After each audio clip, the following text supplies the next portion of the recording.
You've been carrying a silent burden for years, haven't you? The weight of worries you never speak aloud, the endless replaying of old conversations in your mind, the invisible tension in your chest every time someone disappoints you.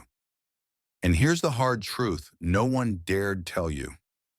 Peace of mind isn't something you stumble into at 60 or 70. It's something you've been quietly pushing away without even realizing it. And if you're still doing this one thing, you're guaranteeing yourself a lifetime of quiet suffering. You see, the number one enemy of your peace right now is your refusal to let go of control. Yes, control. The subtle, sneaky belief that if you just keep managing, advising, fixing, hinting, sacrificing, correcting, rescuing, then maybe they'll finally listen. Maybe your adult children will finally respect you. Maybe your siblings will finally apologize. Maybe your spouse will finally change. Change. But what you don't realize is that the more you grasp, the more you lose. The tighter you hold, the faster it slips away. And every effort to control others' choices, moods, opinions, or paths is secretly draining your emotional reserves, poisoning your relationships, and leaving you trapped in a cycle of quiet resentment. I know you tell yourself you're just helping or looking out for them, but deep down, haven't you felt that gnawing frustration when they don't follow your advice? That quiet bitterness when they choose a path you warned them against? That restless anxiety watching them stumble without your safety net? And here's the shocking secret. Your peace won't come from fixing them. It'll come from finally freeing them.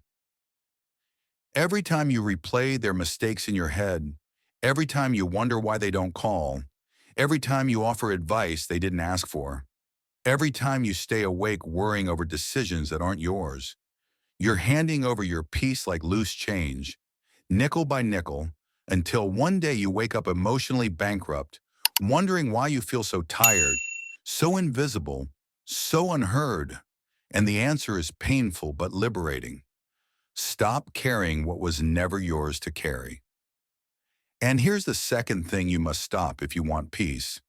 Stop comparing your life to theirs, to your neighbors, to your siblings, to the people you scroll past online who seem happier, wealthier, healthier, because every comparison plants a tiny seed of discontent that slowly grows into bitterness, envy, regret, and nothing steals your peace faster than believing you should have had what they have or done what they've done.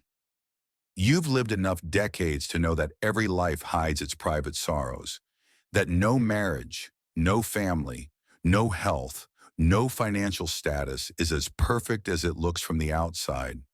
And yet, how many times have you stared at holiday photos or family gatherings on social media and felt that quiet ache of exclusion, or watched your friends brag about their children's successes while silently grieving your own family's fractures, or looked at younger people's adventures and felt the slow creep of irrelevance?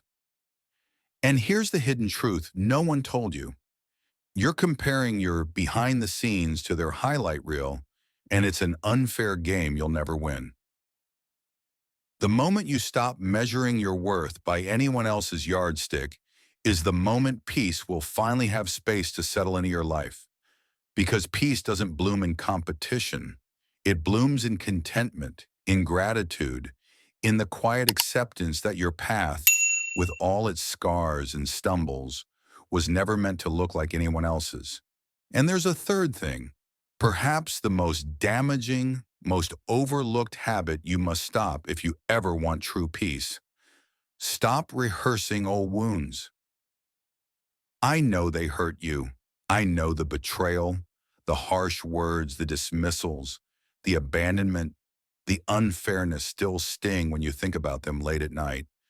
But every time you replay those moments, every time you tell yourself the same angry story, every time you mentally gather evidence for how wrong they were, you're carving those wounds deeper into your heart, feeding them fresh energy, allowing them to bleed into today's joy. And what you don't realize is that your peace is suffocating under the weight of old pain you refuse to release. Forgiveness isn't about letting them off the hook.